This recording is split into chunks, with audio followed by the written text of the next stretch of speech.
អ្នកគ្រូថ្ងៃនេះខ្ញុំនឹងបង្រៀនពីអតិវត្តភាសាខ្មែរវិទ្យាសាស្ត្រមិនជិតស្និទ្ធការនិយាយការបរិយាពីមិត្តល្អសួស្តីកូនទាំងអស់គ្នាមិញកូនបានមើលរូបភាពហើយមែនទេបានអ្នកគ្រូអញ្ចឹងអ្នកគ្រូចង់ដឹងថាតើរូបភាពរបស់យើងចង់និយាយពីអីទៅកូនការពណ៌នាពីមិត្តល្អចាការពណ៌នាពីមិត្តល្អចាឥឡូវយើងនឹងចូលដល់អត្ថបទរបស់យើងឥឡូវកូនបានសភៅពុំទាំងអស់គ្នាទំព័រទី73ចាបើករួចហើយអ្នកគ្រូលើតុហើយយកដៃស្ដាំចង្អុលស្ដាប់តាមអ្នកគ្រូអានទាំងអស់គ្នាមកចាប់ដើមចូលអានការសន្ទនាខាងក្រោមឬក៏សម្គាល់លក្ខណៈរបស់មិត្តល្អ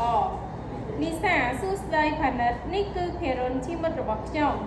ផានិតសួស្តីភារុនរីករាយណាស់ដែលបានស្គាល់ឯងតើឯងទាំងពីរស្គាល់គ្នាយូរហើយមែនឬទេលីសាមែនហើយភារុនជាមិត្តរបស់ខ្ញុំភារុនស្លូតបូតចិត្តល្អស្មោះត្រង់និងមានអធិស្ឋានល្អចំពោះមិត្តភក្តិផានិតប្រសើរណាស់ពិតជាគួរឲ្យរាប់អានមែនលីសាផានិតដឹងទេភារុនរៀនពូកែណាស់ពេលទំនេរគេតែងបបួលមិត្តភក្តិធ្វើលំហាត់ឬចូលបណ្ណាល័យដើម្បីអានសៀវភៅផានិតខ្ញុំចូលចិត្តមិត្តបែបនេះណាស់ខ្ញុំសូមរាប់អានភារុនផងបានទេភារុនមានអីខ្ញុំរីករាយនឹងរាប់អានជាមួយឯងស្ដាប់បានអត់កូនបានចាឥឡូវតាមការសន្ទនារបស់យើងគេសន្ទនារវាងអ្នកណានិងអ្នកណាទៅកូនផានិតនីសាភារុនចាផានិតនីសានិងភារុនហើយការសន្ទនាហ្នឹងគេចង់និយាយពីអីចង់និយាយពីការណែនាំមិត្តល្អពណ៌នាពីមិត្តល្អពីមិត្តល្អអញ្ចឹងកូនបានស្ដាប់អ្នកគ្រូរួចហើយអញ្ចឹងឥឡូវគឺកូនអានជាមួយអ្នកគ្រូទាំងអស់គ្នាសន្ទនាជាមួយអ្នកគ្រូទាំងអស់គ្នាមកចាប់ដើមចូលអានការសន្ទនាខាងក្រោមឬក៏សម្គាល់លក្ខណៈរបស់មិត្តល្អលីសាសួស្តីផានិតនេះគឺភារុនជាមិត្តរបស់ខ្ញុំផានិតសួស្តីភារុនរីករាយណាស់ដែលបានស្គាល់ឯងតើអ្នកទាំងពីរស្គាល់គ្នាយូរហើយមែនទេលីសាមែនហើយភារុនជាមិត្តល្អរបស់ខ្ញុំ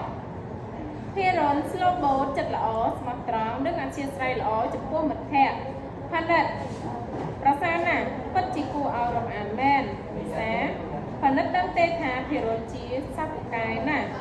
ពេលទំនេរគេតែងតែបបួលមិត្តភក្តិធ្វើលំហាត់ឬចូលបណ្ណាល័យដើម្បីអានសៀវភៅផានិតខ្ញុំចូលចិត្តមិត្តបែបនេះណាស់ខ្ញុំសូមរាប់អានភារុនផងបានទេភារុនមានអីខ្ញុំរីករាយនឹងរាប់អានឯងចា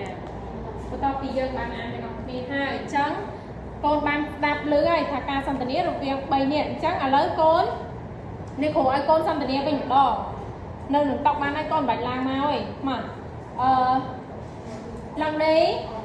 ស៊ីនេះស៊ីមកសន្ទនាចាល្អណាស់កូនមកនេះគ្រូសុំមកគូទៀតស៊ីណយធីតាឌីណាចាល្អណាស់កូនចាអញ្ចឹងបន្ទាប់ពី